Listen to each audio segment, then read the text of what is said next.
Check 1, 2. Mike, can you hear me? I can.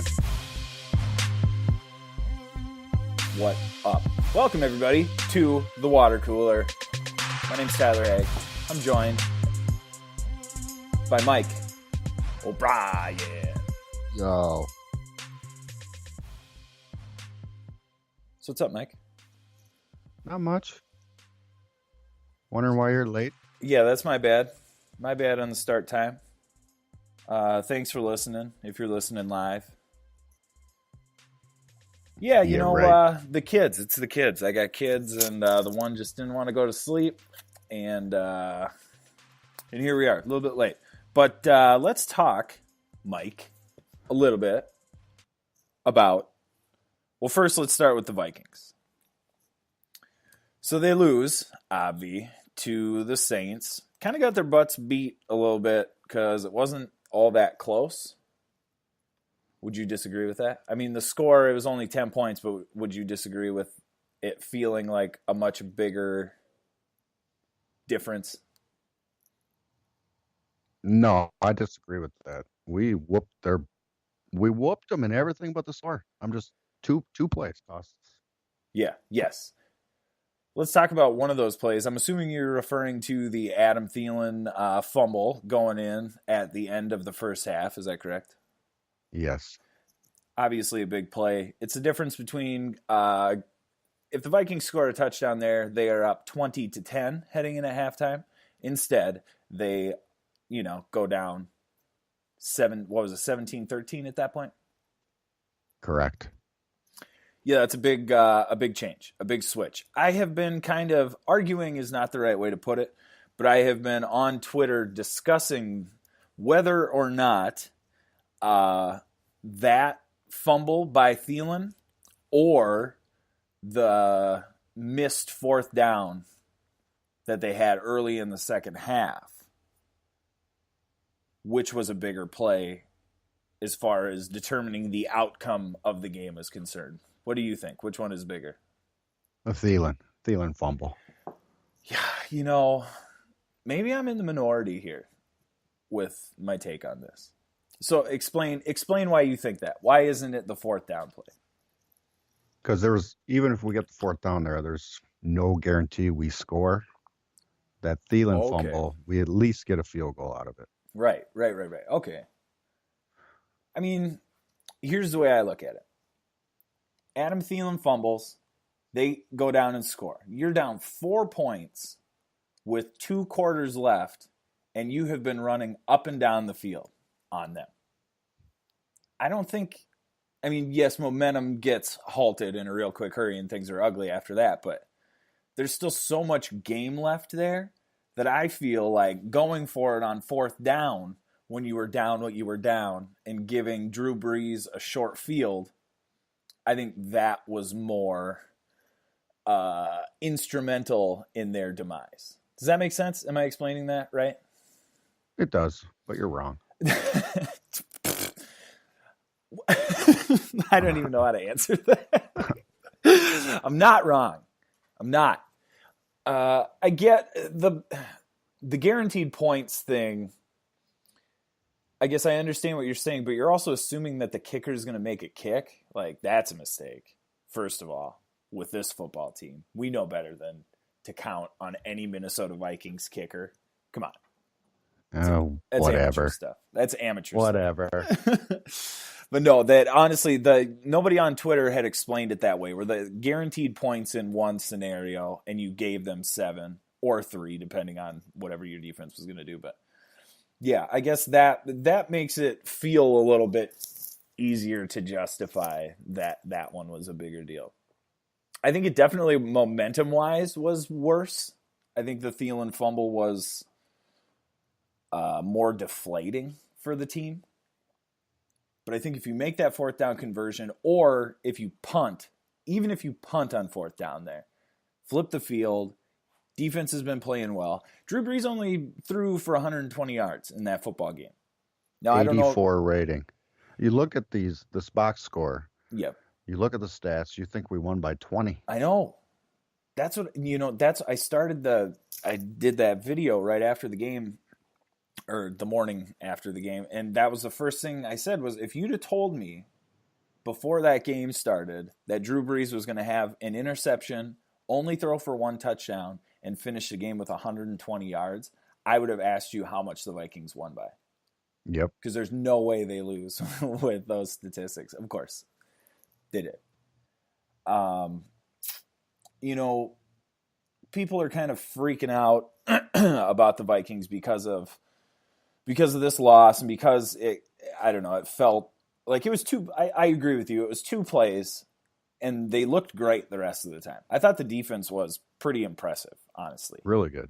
And especially really given the guys that they were playing, like Holton Hill played a ton, and Xavier Rhodes is out, and Anthony Barr is out, and they still, looked pretty good.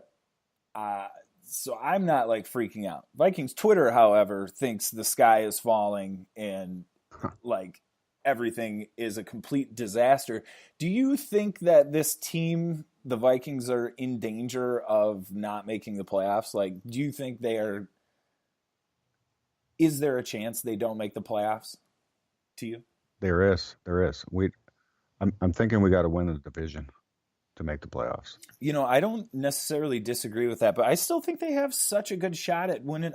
All these teams are bunched up, and if you look around, I think the Vikings are definitely better than Detroit. I think the Vikings are definitely better than Green Bay. I think the Vikings are definitely better than Chicago. But, I also thought they were a lot better than Buffalo, too. So if they do that, then they won't win the division. But yeah, I feel like that maybe is part of the freak out for Vikings Twitter and Vikings fans right now, is the realization that like this is going to be a much tougher fight to get into the playoffs than maybe the fans anticipated. Does that make sense? It is. Yeah. Okay. You got the Rams, the Saints, the Panthers, the Redskins now. I know and I'm telling you. What do you make of, like, I don't really believe in any team in that division, but if there's any team that's going to do it, it's got to be Washington, right? Who did they trade for today that I kind of shook my head about? Was that the Ha Clinton Dix? They got Ha, yep. Yeah. Maybe I should be taking them more seriously, because they've won a few games and their running game looks okay, although I can't stand that it's Adrian Peterson, because I thought there's no chance. But he's looked really good. And truth be told, if that is Adrian Peterson from 5-6 years ago, they are killing teams, because he scores on some of those. Have you seen the highlights? Did you watch the game? No, I've seen like Adrian Peterson highlights is basically it for Washington. But some of those ones, like he hits the hole and it's like, oh, brutal. Like that would have been a touchdown a few years ago. He busted a 64-yard touchdown run to ice that game. Man, it's incredible what he's able to do. Like physically, we're going to look back on this guy and be like, he was a mutant. He was the first of his kind, but he was like the beginning of X-Men, because he's not normal. Like Washington, I think, is serious. I cannot believe that Carolina also is in the mix, because I thought with Norv Turner and the 7-step drop, and then Khalil, Khalil's been out, but I just thought that Cam was going to get destroyed all season, but they have looked pretty impressive in the little bits that I have seen. Yeah, man, here's the thing that gives me hope as far as the Vikings are concerned, though, is like you were naming the kind of the top teams are the Saints and the Rams and, Carolina, maybe Washington. I feel like the Vikings can play with and or beat any of those teams. I think they're more than capable of competing on that level. There's going to be like an upper echelon of NFC teams that are going to kind of separate in the next few weeks. And I feel like the Vikings can beat any of them. Do you agree with that, or do you think there's no way they can beat like the Rams? Or at home, I think we can beat anybody. On the road, not so much. Yeah. I wonder. Well, see, because here's what the defense is good, and defense travels well. Saints would be a brutal game to play in New Orleans, but I don't feel like the Rams have all that much of a. I don't feel like the Rams have all that much of a home field advantage. being in LA where people don't really give a bleep and where their logo is like obviously painted over the top of the USC logo. Did you see that this week? Yeah, I did. It's like you're an NFL team. Come on.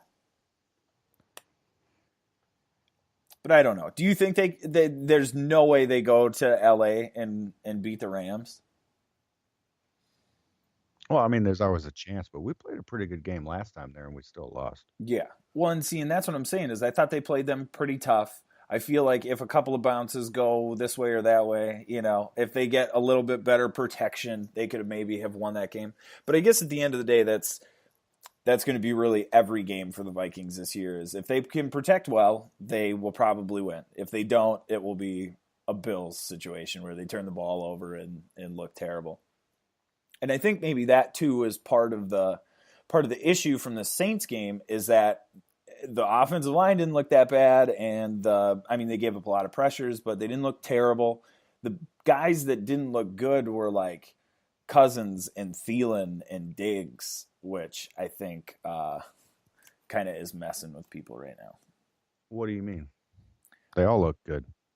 Well, Cousins looked good, like statistically, but the people who are freaking out are remembering that he threw a pick six and that Diggs stopped on that route and that Thielen fumbled that ball when they really needed him to score. Like, I feel like people are focusing on those parts, on the bad parts, and not focused on the fact that Kirk Cousins threw for 350 some yards, 110 rating too. 107.7.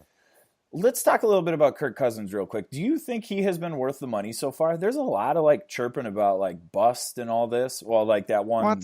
Yeah, man, that Bleacher. Have you read that Bleacher Report article by this? Oh my God, what's his name? It's Mike something. What's the name of the lawyer guy on KFan? The guy that invented the Smart Start system. Oh, yeah, I don't know. It's that guy's name. They have the same name. But anyways, some dude with that name wrote an article about how Kirk Cousins is garbage and not worth it. And he brought up the Olive Garden thing again. Olive Garden sucks and isn't a good Italian restaurant. And comparing Kirk Cousins to Olive Garden, which I think is a very interesting and hilarious comparison. But I don't know. So that, I think, started it, but now Vikings Twitter is kind of picking up on it, and the is Kirk Cousins worth this money argument is kind of getting some steam. What would you grade him at this point? I guess he's an A. That's exactly right. Exactly where I'm at. He's second in yards, sixth in touchdowns, and his rating, he is ninth. I mean, what more do you want from the guy? Exactly. I was doing a little research stuff on Drew Brees and trying to compare him to, and Kirk Cousins is better than Drew Brees in every statistical category this season except for interceptions and turnovers. It's everything else. He's got more, maybe not more touchdowns, but more yards per game, more a higher, he's just, it's crazy. And yet, Mike, people are still somehow still complaining about Kirk Cousins. I think he's given you everything you could possibly hope for. Yes. And considering, also, have you seen what Case is doing in Denver? My God, no, thank you. Yes, exactly. And not that we've seen Teddy, but to compare those two is just obscene to me. It's just, it's incredible to me that you could still try and justify Keenum over Kirk Cousins. That is just absolutely insane to me.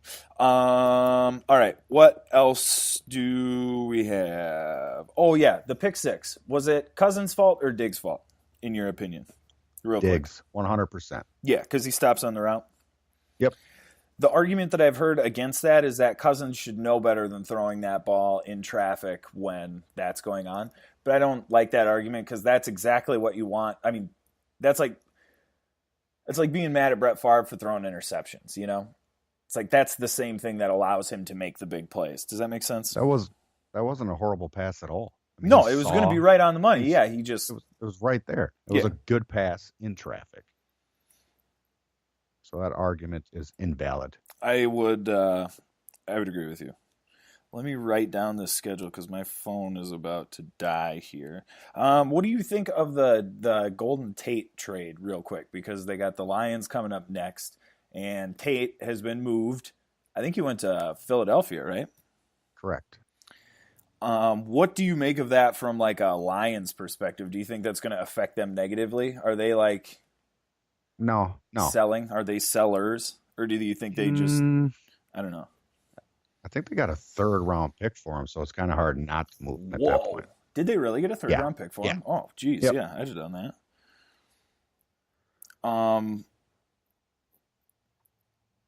What was No, the they still other? got We Marv- talked about they still HaHa got- Clinton Dix a little bit, but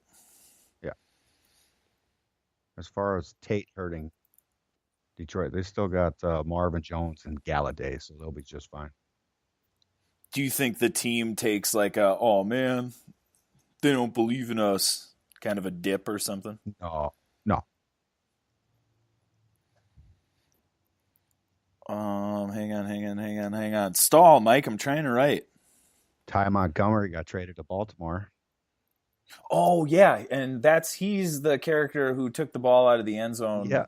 For Green Bay, and then there are rumors going around that he was told not to take the ball out of the. Have you heard any of these rumors? I have. So Yep. what did they tell him not to? They just told him take a knee and give the ball to Aaron, and he was like, Well, yeah. "Bleep you guys." 2 minutes, 2-minute warning, and 1 timeout, and they just needed a field goal. That was a win for the Packers until that happened. Jared Goff had a quote where he was like, "Yeah, man, I put my hat on and was just kind of waiting for." Obviously, I'm paraphrasing here, but he was like, "Yeah, I put my hat on and was like, well, we'll see," because Aaron Rodgers has like a minute and a half, and It was like 2 minutes. yeah, we're screwed. Dante Fowler got traded to the Rams, Okay, another defensive end. And Demarius Thomas got traded to Houston. to Houston. Yes. They lost Will Very- Fuller to an injury, Very so interesting. I would love for the NBA for the NFL to turn into like Major League Baseball at the trade deadline, where just everybody is throwing players around, and I don't think it'll ever get like that. But God, that would be so much fun if the trade deadline was like a bonanza, and they did it until like midnight, like the Yeah. Oh, dude, it would be so great. Do you think it could ever get to that point in the NFL? maybe. I mean, there was a lot of trades today. That's more what I'm than I thought saying, there and would be. it's progressing very quickly because it wasn't that long ago where there were no trades at the deadline. Yep. And there were like a handful of not great players, but decent players that changed teams. Okay, let's discuss some of the other things that stuck out to you over the NFL weekend. How much NFL football did you get to watch this weekend? First of all, we should preface it with that. I watched Fitch Magic. Oh, yes. Let's talk about Tampa Bay for a hot minute. So they are a train wreck right now because they put Jameis Winston back in. He threw, was it 4 interceptions during that game? 4. 4 interceptions during that game. They yank him. They put Fitzmagic in. Of course, what does he do? Scores a bunch of points. Almost wins the game for him. They did, correct me if I'm wrong, but they did wind up winning that game, did they not? Or losing. The Bucs? Tampa Bay lost They the lost. game, correct? They Yes. lost to a field goal, yeah. The correct team. The team that was supposed to win won. Who were they playing? Oof. I can't remember. But anyway, so Fitzmagic. You have to go. I think they announced that he was going to be the starter today. I think they announced it was going to be him this coming week. Can't go wrong there. He's going to be garbage. What's that? Well, yeah, now he's going to be garbage. That's what I was just going to say. Do you think that... Well, I like doing that. If you were the head coach and it was your call, would you put Winston back in hoping that he gets better, or would you leave it to Fitzmagic and hope that he can string a couple of games together? I would say Winston is the starter all week until just before kickoff, and put Fitzpatrick in there. so he can not do the thing he always does. He can't play with pressure. No, he can't. If you tell him he's a starter, it's over. Yep. So he's probably going to be garbage this week. You know, he has been amazing this season because he's going to wind up finishing with what will look like a very productive year. And not that he hasn't been, but it's like he knew that he wasn't going to be the guy the whole time. And so some team, I'm assuming he's a free agent next year. I don't know if that's the case or not. But some team is going to sign him to just a ludicrous contract because they need somebody and they want to be competitive. And they've seen that he's pretty good, and he's going to be garbage, and they're not going to make the playoffs. Nah. This is what he does, Mike. No one's going to do that again. They will. You forget how desperate. I think you underestimate how desperate teams get when their young quarterback is obviously garbage, and they don't have anything in between. It could be Jacksonville. You watch. It could be a team like Jacksonville. We'll give you. I'm surprised. Everything. The Giants, Jacksonville, someone didn't try to trade for him, but I guess he's their starting quarterback now, so they couldn't give him up. You can't really move him at this point, can you? I was wondering if Eli was going to get moved, Eli Manning, because that would make sense. If you could ship him out of town and let him start for somebody else, get your young bucks in there, then you draft in the offseason. Or do you think that violates the Eli needs to be treated like royalty rule? Which baffles me, by the way. He wouldn't waive his no-trade clause. Oh, my God, he has a no-trade clause? Yep. How many players in the NFL have no-trade clause? There's like 2. Not many. And he's one. That is unbelievable. So I think they were going to try to, but he wouldn't waive it. Like, what in God's name were you doing? I guess, you win a couple of Super Bowls, you do whatever you want. Yeah, put a no-trade clause in there. 2-time Super Bowl MVP, right? Was he the MVP both times? Mm-hmm. Where do you put Eli Manning in the, I'm not trying to get you to do like a top 5 or a Mount Rushmore or anything like that, but there's no way he's in the top 10 all time. No. I guess the real question is, how much weight do you put on Super Bowl wins from a quarterback position? Because Trent Dilfer's got one. Brad Johnson's got one. Dan Marino doesn't, Not much. Maybe 25% of the equation. Wow, 25%. I feel like it's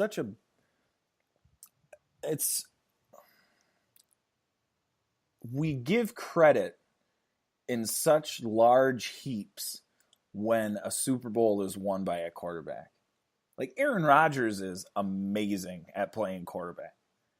Would he be any less good at his job if he hadn't won a Super Bowl? No. No. But we would 100% be talking about him in a different way if he had not won a Super Bowl. Would you disagree? The question is, will he make the Hall of Fame? Would he have without a Super Bowl? And the answer is yes. Yes, that is for sure. Would Eli have? No. You don't think so? But you think he will with the 2 Super Bowls? Yes. Yeah. Seeing like that doesn't make any bleeping sense to me. I mean, you're totally right. I agree with you completely, and that's exactly the way it's going to go down. But I just don't understand why Eli's stats are different in the minds of fans if there's a Super Bowl attached to it. Because he's never been great, ever. Has he? Am I missing a year or two where Eli Manning was legit one of the top 5 NFL QBs? Was that a thing for a while? I think their Super Bowl years he was pretty good. I mean, he wasn't bad, but was he a top 5 quarterback in the NFL? Because Brett Favre was still kicking around at that point. Peyton Manning probably. I don't know if he's ever been in the top 5. Career rating of 83. 234 interceptions and 93 fumbles. Wow. Yeah. He's 93 fumbles. Look up how many fumbles does Kirk Cousins have, because no, I'm not doing it. We come in. This is not hate line here. Okay? He's got just Um, as many turnovers as touchdowns. Eli Manning does Yeah. over his career. That's a Hall of Famer, bro. That guy's got a no trade clause. That just Yep. blows my mind. I mean, I get it. You were signing him, you wanted him, whatever, but wowzers. To give Eli Manning a no trade clause. That just seems insane to me. Oh, it was the Bengals was who the Bucks played. And the Bengals really quietly are like pretty decent this year. Yeah. Let's talk. Did you watch the Patriots Bills at all? Oh, no, it was so boring. It was very boring. Here's the thing that I think it's really interesting to me. That game, for like the vast majority of that game, was competitive and the score was not that far apart. You would never know that by looking at the score. And I'm not trying to say that New England and Buffalo, I think New England's a lot better than Buffalo. But Buffalo had a chance to win that game. And if Buffalo has a chance to win against New England, doesn't anybody have a chance to win against anybody in the NFL? Like, I mean, I get it. The final score is very different than the story that I'm telling right now. But that, like, any given Sunday thing that people bark about, they might be onto something with that. That game was close, Mike. Never Kind in of. jeopardy, though. Never in jeopardy. No, and I would not, if I was a Pats fan and I'm watching that game, I would never, like, not a single bead of sweat would have formed upon my brow. I would not have been worried at all. But it was a lot closer than that score lets people believe. Well, no touchdowns for Brady. Yeah, man. A lot of field goals. If I'm not mistaken, it was like middle of the fourth quarter, almost late fourth quarter, and the Bills were still within a touchdown. And I would have just loved to have seen Buffalo win that game so much. But of course, 25-6. of course, it never happens. What do you think about the Raiders these days, by the way? What is your whole take They on that? suck. They do suck, and they're trading all their best players. Do you think this is like a full-on rebuild mode from like John Gruden, or like what do you think is the plan here? Or do you think there is no plan and they're just a disaster? Oh, no, he's in full-on rebuild mode. He's Yeah. got 4 first-round picks the next 2 years. Do you think he spins those for like, does he draft a quarterback? I just would like love to pick his brain about like, so what's the next step, do you think, for them? Is to draft a quarterback? If he gets a can't-miss prospect like a Wentz or, then yeah, he'll have to. Or a Luck or somebody, yeah. Luck kind of is a miss. Well, when he was coming out, though, he was like a no-brainer. That was like LeBron Yeah. James style, Yep. where they knew he was going number one and like before the college season started. Yep. Like, he looks pretty good these days. I would like to have Andrew Luck on my football team. I think he would be an incredible asset. I would swap him Over out Cousins? for Kirk Cousins right now. Would you do that? You're nuts. No. Oh, God, You're man. nuts. Seriously? No way. Not even I wouldn't even hesitate for a second. Straight up. Yeah, he's one for one hit trade. away. His shoulder's destroyed. He's he can healthy. barely throw it 50 yards. He's healthy as bleep, man. He's coming He can back. barely He's coming throw it back 50 strong. yards. It looks like Eli Manning out there. Oh, bro. That's low blow. Too soon. His arm I wonder is if- destroyed. I bet Andrew Luck has a no trade clause. I bet he's the Oh. other guy. I'd have given him a no trade Okay. clause. Can you edit out that last 30 seconds? No, absolutely not. We're live. Okay. I just saw Andrew Luck's stats. Because they're awesome and he's incredible this season. Yeah, he's doing all right. Yeah, man, no, he looks really good. And they scored 23 touchdowns? in 23? yeah, man, he looks good. But in defense, like it's been a few games where he's looked really good, and then a couple of games of meh. So like they scored 42 points last week against Oakland. So like There's no way. there's a little inflation going on there, but I think he's looking. I like Andrew Luck. I think he's great. I would trade him for Kirk Cousins straight up right now. Not to say that I'm like Kirk Cousins Hating on is Kirk, beating but- him in everything but touchdown passes. Yeah. Kirk Cousins is going to Kirk Cousins is going to, at the end of this season, it will be the best season of any Vikings quarterback ever. And it won't even be close. Ooh. Statistically. Like You if got he can stay Culpepper if he's cheer. yeah, man, if he can stay You got healthy. Brett- Well, just that's the thing is Culpepper's year is incredible and that was just over 4,000 yards, I think. And Kirk Cousins is on pace for like 5,500 yards at this point. Did you hear that stat during the Vikings game? That one just now? No, No. the one I'm about to tell you. No, tell me. I thought you were accusing me of plagiarizing Since, like, stats. I was like, bro, I do my own research. Since 1975, the Vikings have not had a quarterback start every game in back-to-back seasons. Since 75? Since Tarkington. Wow. You Oh, believe that? yes, I do remember them showing that stat. Yeah, that is unbelievable. And then here's what I do then. Then my brain starts to go back to like all of the like the Josh Freemans and the Donovan McNabbs and the Sean Salisburys and the God, Rich who else? Gannon before Yes, he was good. Rich Gannon before he was good. Warren Moon. Wade Wilson. God, Wade Wilson. Jeff George. Oh yeah, Jeff George. He was good. Jeff George, I like that guy. I like Randall watching him play. Cunningham. Yeah. Cunningham. What a bummer.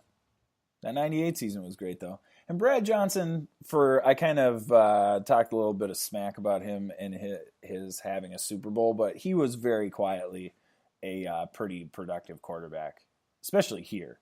And I guess in Tampa Bay, too. But Yep. God, who else did they have quarterback-wise? So many. The Donovan McNabb and Josh Freeman ones are the ones that stand out, though, because they were so bad. Do you remember so McNabb's first pass the bounce pass as a Viking? Oh, Yeah, it was second, maybe third. He threw a pick six in his first drive. did he really? Yeah.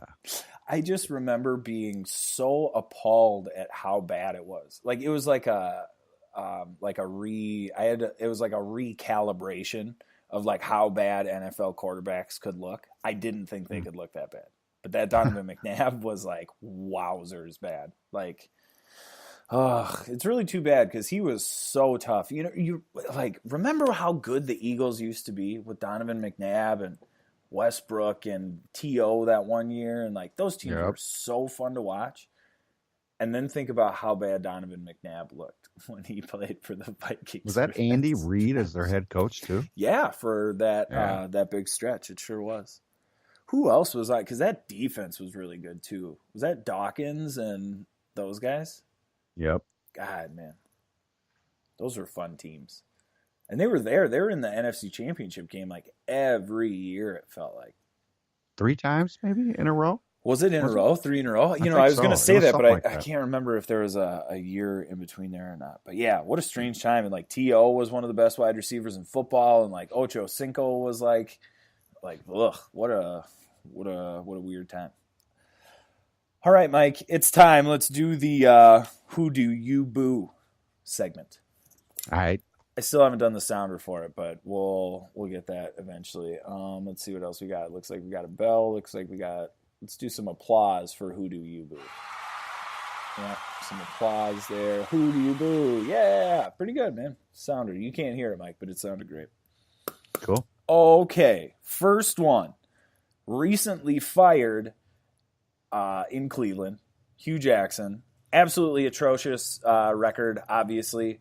A very, how do we want to say, contentious relationship between he and the offensive coordinator of that team, Todd Haley. Both of those dudes were fired because basically the owner was like, I'm paraphrasing again here, but basically the owner said that like if they can't get along with people, if you can't put your ego aside and like work with one another, then we don't want you here. Essentially implying that these two dudes couldn't get along and it was a disaster. So who do you boo, Mike? Todd Haley or Hugh Jackson?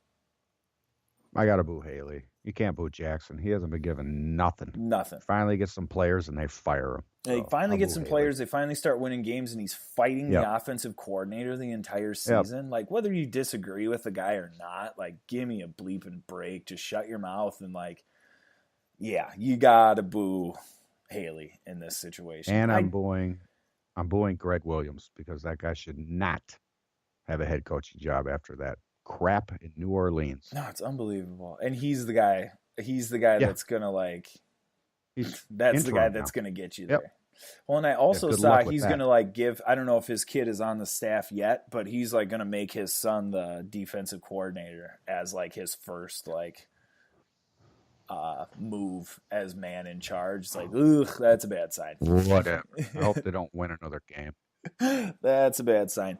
I guess that Baker Mayfield wasn't a huge fan of Hugh Jackson, which I can't imagine helped. But yeah, at the end of the day, you got to feel bad for Hugh Jackson for having the non-rosters that he had, and Yep. that poor dude is going to have to look in the record books and see his name for like worst head coaching record of all time. That's such a bummer. Like, He'll get another job somewhere. I hope he does, because I feel like he can be good. I feel like he could, if given a decent team that will like buy into what he's selling, I feel like he could be good. But that wasn't happening in Cleveland.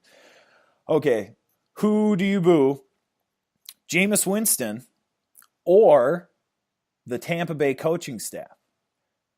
Jameis Winston, obviously, as we had discussed previously, came back into that, or I shouldn't say came back into the game, but they made him the starter because the suspension was up and the Fitzmagic eventually will run out.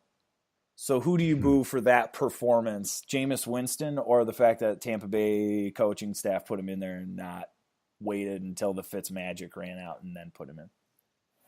I'll boo Winston. Because the coach, you got to put your young guy back in there. You think so? Yeah. I understand the argument. He's your franchise guy. Like, I get that part of it. Maybe, but you got to find that out. Well, that's what I'm saying, though, is you got time. He's like a young buck. Like, let him learn a little bit. And you know. And here's the other thing. Any other quarterback who's like vet, who's like been playing well, maybe you're not sure, you know exactly what's going to happen with Fitzmagic.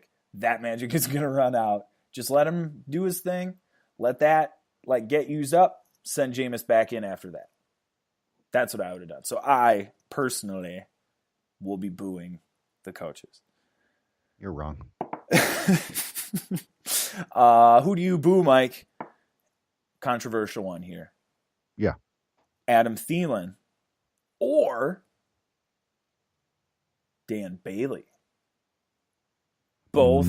Bailey. You know, and I think, not that he's happy, but maybe the happiest person in the Vikings locker room after that loss, Dan Bailey, because that dude missed another extra point, and no one's going to be talking about it because Adam Thielen fumbled and Kirk Cousins threw a pick six, and they kind of got their butts Even if beat. it didn't happen, I wouldn't talk about it. The guy's not going to hit every kick. He's not. Not with that kind of an attitude, he's not. Oh, get out of here. And I can't boo Thielen. He's the best wide receiver in football right now. I'm not going to do it. It was a mistake. Won't happen again. Watch. Are you just going to not boo anybody on that? I'm booing Dan Bailey. I'm not booing Thielen. I'm not booing. I will boo Bailey. Well, you have to there, Mike, because he's a kicker and he missed a kick. Listen, so to did you, Tucker, and he's never missed one dude, before. kicker apologist over here. My gosh.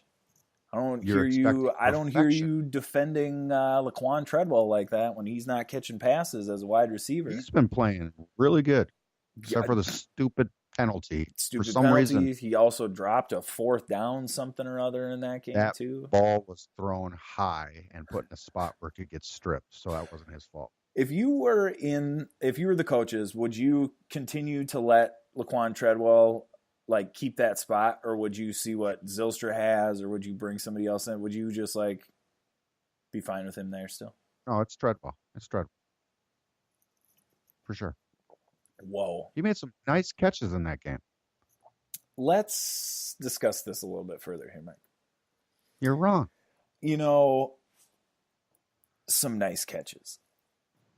I feel like I'm not gonna like start like an angry. I'm not gonna get upset, Mike. I'm not gonna get upset. Okay. I'm gonna tell you my argument like very politely and gently. Laquan Treadwell, you can find somebody else to get the production that Laquan Treadwell is giving you, and you won't have to worry about stupid penalties, and you won't have to worry about dropped passes. Or at least I mean, you're always a little bit worried about drop passes with guys coming in off the bench, but you can do all of the same things that you're doing, only not have the bad parts of Laquan Treadwell. Do you understand what I'm saying there? Yeah, kind of. But if you got him, use him. But I don't think he's that much better than the guys that they have waiting for him to. Well, I don't know what they're waiting for anymore because he's screwing up and he's still getting to play. So, like, I don't know when they would be getting that playing time. If they were better, they would be on the field. They're not. You know, and honest to God, like, I hate that argument, but that has to be the argument because there is no, like, what. It's obvious that if they were grading Laquan Treadwell on game performances only, he would not be playing. There must be something that Laquan Treadwell is doing in practice, et cetera, that is leading the coaching staff to believe that he is that much better than those guys waiting behind him. But for me, as a guy who's watching these games, I'm not seeing it.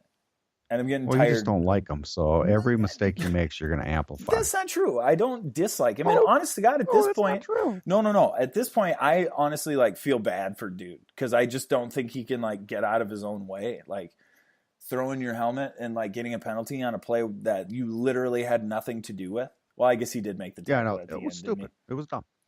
Yeah, but it's like stuff like that all the time. Or he drops a pass. He didn't drop one. Yes, he didn't drop one on Sunday. I mean, maybe not, but if it touches your hands and you can't catch it, you're out. If that pass was thrown where it was supposed to be, he would have caught it. He threw it high. You did throw it high. You're not wrong. You're not wrong. I guess at the end of the day, I don't dislike Treadwell. I just am tired of seeing mistakes. And I feel like you could get the same production out of somebody who doesn't make those mistakes. I don't know. Maybe not, but that's just the way I feel about it.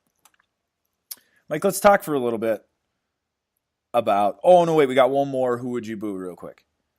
Diggs or Cousins? Do you boo Diggs for stopping on the route or Cousins for throwing the pass in the first place? Diggs. 100%. I agree. Yeah, I agree with you. That one we don't have to spend much time on. It was Diggs' fault. I get the argument that Cousins, you maybe don't want to throw that. But the thing in his brain that tells him to throw that pass is the same thing that allows him to throw amazing touchdown passes. So you can't put that flame out. So we're just going to let it go. We boo Diggs. We move on to the NBA, Mike. And I'm not sure if you've heard about this, but there is, in fact, a team in the NBA. They play in the Bay Area.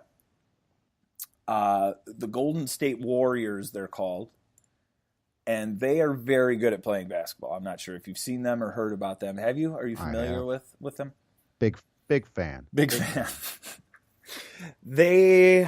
Wowzers. Well, let's talk just for a second about last night. Who was that against? The Bulls? Bulls. So they score 95 points in the first half of a basketball game, which, first of all, is just obscene. Those are video game scores. I would if I had a score that was 95-20 or whatever that score was, I would go into the settings and I would make the game more difficult before I kept playing the rest of the season on my game. Because that is outrageous. But in the process of that, they wind up making a cajillion three-pointers, specifically Klay Thompson. How many did he hit? 14 was the record? 14 of 24. 14 of 24. Setting a new NBA record for made three-pointers in a game. And by the way, he didn't play the fourth quarter. Yeah. Extra credit. Who held the record? Was it Steph Curry? Was. It was? Yep. 13. That's so dumb, man. So let's talk a little bit about, is there a team in the NBA that can hang with the Warriors? I'm not sure if there is right now. And I think that... Not when Boogie starts. Not when Boogie Cousins comes back. God. And you forget that they have Boogie Cousins. Oh, God, they're going to be unbeatable, basically. Because who has the best chance to beat him? Is it Houston with James Harden? I don't think Houston's going to win any big games because I don't think they are interested in playing defense. And I don't think with the Warriors that you can score enough to beat them. when they're rolling. Does that make sense? Or do you think that's the only way to Yeah, beat them is they to outscore them? almost they were up 3-1 last year. 3-1, Houston. Houston was. Yeah. Well, and Yeah. it wasn't even like they played worse. Chris Paul got hurt, didn't he? Yep. With a hamstring thing. That's why they lost.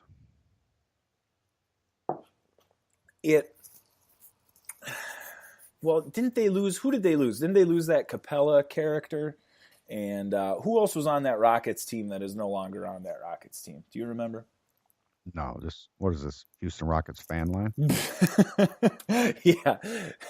Mike, I'd like you to go in depth about the seventh man on the Houston Rockets bench, please. I thought they lost one of the guys that played really well against the Timberwolves in that first series, and then played well later in the playoffs as well, but I feel like he left in free agency. I want to say it's Capella, but I don't know if that's the right answer. Either way, is there any way that Houston can beat this Warriors team this year in the playoffs? I mean, there has to be a little bit of a chance, obviously, but realistic chance. No, like, is it? Yeah, like I think Golden State will probably have home court this year. They didn't have it last year. Mm-hmm. So that'd be a big difference. Who had it Boogie last Cousins. year? Houston. Oh, yeah. Duh. That makes sense. Okay. Yeah. And then they have Boogie Cousins, who is, by the way, a pretty decent three-point shooter on a team that doesn't need any more of them. Nope. How do you defend a lineup that could be Boogie Cousins, Kevin Durant, Draymond, Steph Curry, Klay Thompson? You pray. How do you? It's just. You pray that they're off. Yeah, and then if you can defend that, they can take out Boogie and put in Andre Iguodala, or they can take out Draymond Green and put in it's just. Who are you going to double? Who are you going to double off? You can't double anyone because you're not going to come off Klay. I suppose you could come off Draymond and let him shoot it, but that has to be your option, right? Or even at that point, if Boogie's on the floor, you maybe just take a chance with Boogie and hope that he turns head case on it.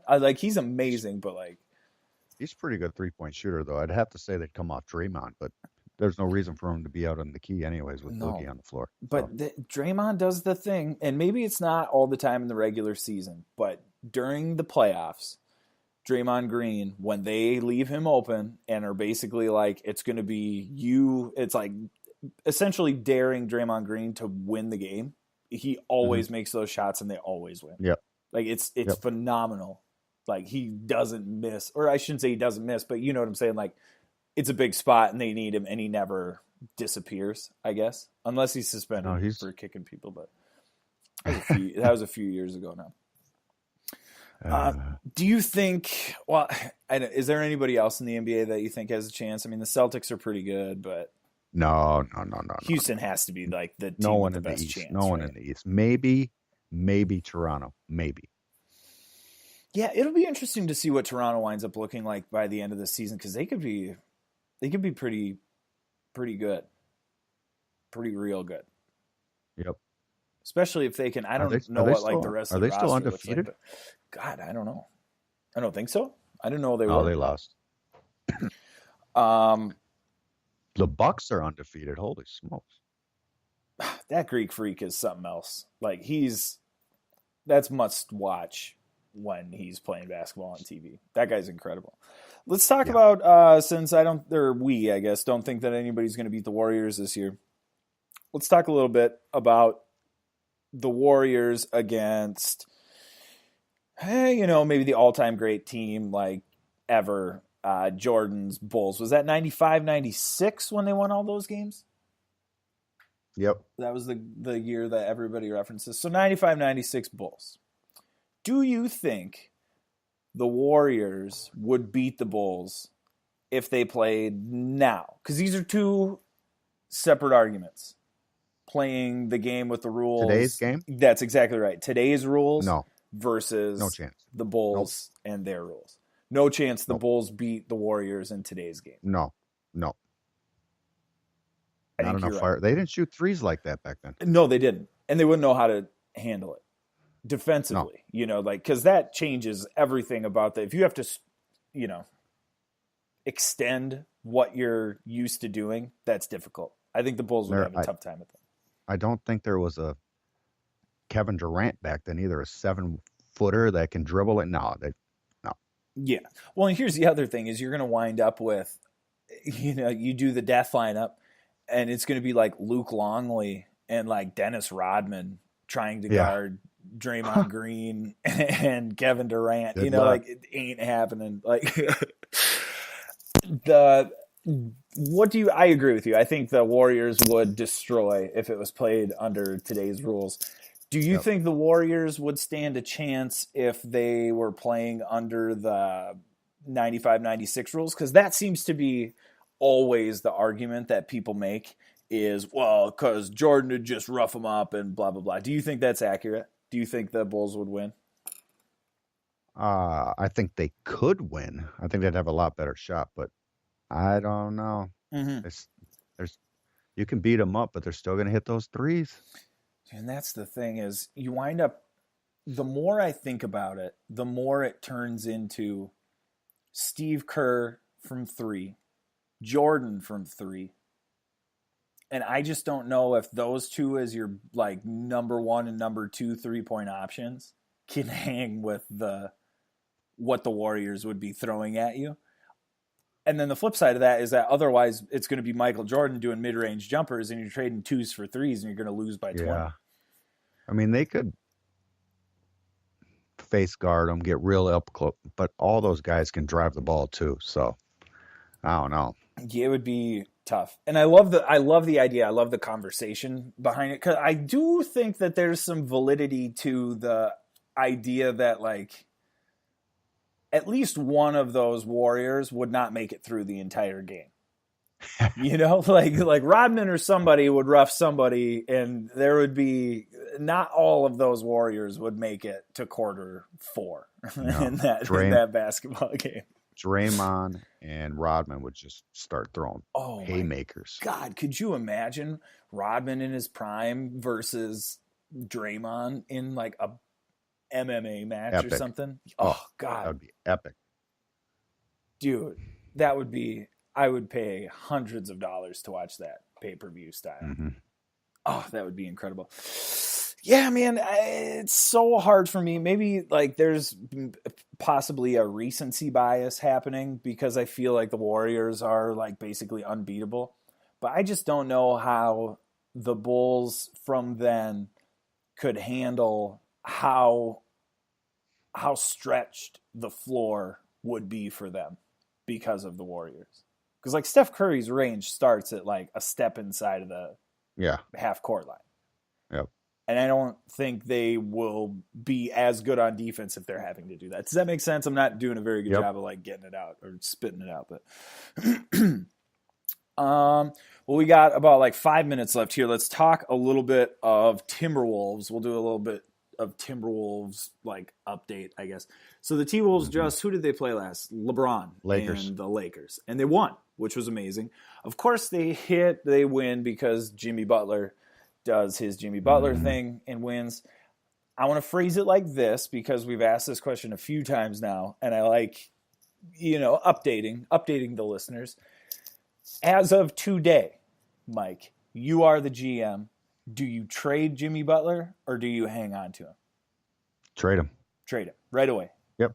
Do you do the what was the Houston thing? The 4 draft picks? 4 first-round picks, yeah. You do that in 7 years? I just don't think that's enough equity. If I got Brandon Knight back, I would consider it. Yes. If you get a decent player back. Oh, wait, isn't that today or tomorrow that trade is supposed to happen, right? Because they those guys can't be moved until October 31st, I think. Yep. So that very possibly could be happening like 24 hours from now. We could be discussing that on next week's show. The longer this goes on, Mike, the more understanding I am of we got to hang on to him as an argument. Like I might have switched into you got to hang on to him and just let him walk for whatever he wants to walk for. Because listen now, there is no way that you are going to, if Jimmy Butler is not on this team is awful again. and you're looking at 3 to 4 years to build something, and you're not even guaranteed to do that. Well, I guess you do have those guys under contract, don't you? Towns and Yes. Butler. So, okay, 3-4 years, and you're maybe in a position to almost compete for a title, depending on where the other teams in the conference are. Mm-hmm. Or you can get as much as you can get with Jimmy Butler right now, cut your losses, and move on. Make the playoffs. Let him walk for nothing? Well, you make the playoffs, though, and you get competitive in the playoffs. Because I was No. concerned that Jimmy Butler is going to be like, I'm not playing, I'm not going to do this, I'm not going to work hard. But he seems to be into it. And if he's going to play hard, let's let him play hard and let us win a bunch of games so that we can enjoy this, and then we'll just go back to being the atrocious franchise we've been. If we had a legit shot at winning the championship this year with Butler, I might agree, but we don't. So that's fair. Bring on the rebuild right now. We got to get something back. And you're right, you do. I feel like letting him walk is the worst part of that argument. Because you got to get something back, don't you? If you know he's leaving, then you got to get something. Even if it's pennies on the dollar, you still have to get something. It's going to be, but... Well, of course it is, because you're never going to get a straight-up deal. What was the trade? I was going to trade somebody for Jimmy Butler straight up. I can't remember what it was. It doesn't matter. I don't know, man. Do you think... There's no way they make the playoffs without Jimmy Butler, is there? No. Even an 8 seed, though? No chance. What's that? Even the 8 seed, though? 6 seed? No, what's we're 3 the and 4. finance? 8, right? We're 3 and 4 with them. I mean, that's fair. That's a fair argument. I think they're going to be garbage. I don't think there's any way they make the playoffs. But I'm just so tired of that crap from the Wolves, you know? Like, you had it. You had this thing, and you somehow managed to screw it all up. Do you think it's the Timberwolves' fault, or do you think it's Jimmy Butler's fault, or a combination? Probably a combination. I mean, a little I don't know. bit, I guess. No one wants to stay here. That's, well... Why? Like, we got jets, we got helicopters and stuff. You can go other places, but just play basketball here. And, like, this town, this state loves basketball. We will go bananas when the team is good. It has been so long since the team has been good, it, like, doesn't matter. And I'm tired of it not mattering, Mike. Well, they play a good game, get cheered, walk outside, -20. Don't need to say anymore. I mean, I get what you're saying. As I stand here in a garage with a space heater because it's too cold. So, like, I get it. I mean, I know, I understand what you're... I'm picking up what you're laying down, Mike. If he was demanding a trade to, like, Cleveland, I might be a little pissed. But he wants to go to L.A., Houston, Miami. No, dude, because you remember his list of teams were all max teams that were horse crap. It was like Brooklyn, and it was was the one. It was Los Angeles Clippers. I guess the big market makes Houston, more sense. I didn't think of that. And South Beach, Miami. It's about lifestyle. No, I didn't think that Miami was on the list. I thought there was another bad team. Yeah, that was the front runner. Well, yeah, Miami was the front runner, but they weren't on his list. When Jimmy gave the list, it was like a bunch of bad teams, which made me mad because it was, I remember it vividly because I was like, he told me that he wanted to win. And that doesn't look like he wants to win if he's going to go to Brooklyn. He wants to get paid Yeah. and go someplace more to his liking. Yeah. And you got to understand, Brooklyn's a big market too, so It is. Brooklyn. Where is that? I'm kidding, Mike. It's a joke. I'm kidding. I'm kidding. Yeah, man. I don't know. I thought I really wanted to like Jimmy Butler. I really wanted to put Jimmy Butler on the, on the like Kevin Garnett, Randy Moss kind of level. Not that he was going to be that good, but I wanted him to be beloved. You know, I wanted to put him on that level. But I can't, man. And he's out. Nope. So you're dead to me, Jimmy Butler. I'm moving on. All right, Mike. 59 minutes, 38 seconds. Well done this week, good sir. Yeah, not bad. Yeah. I You mean, too. you're talking. Thanks, man. Appreciate that. It's a shame you can't hear this theme song because it is the bomb. All right, bud. I'll see you next week. See ya.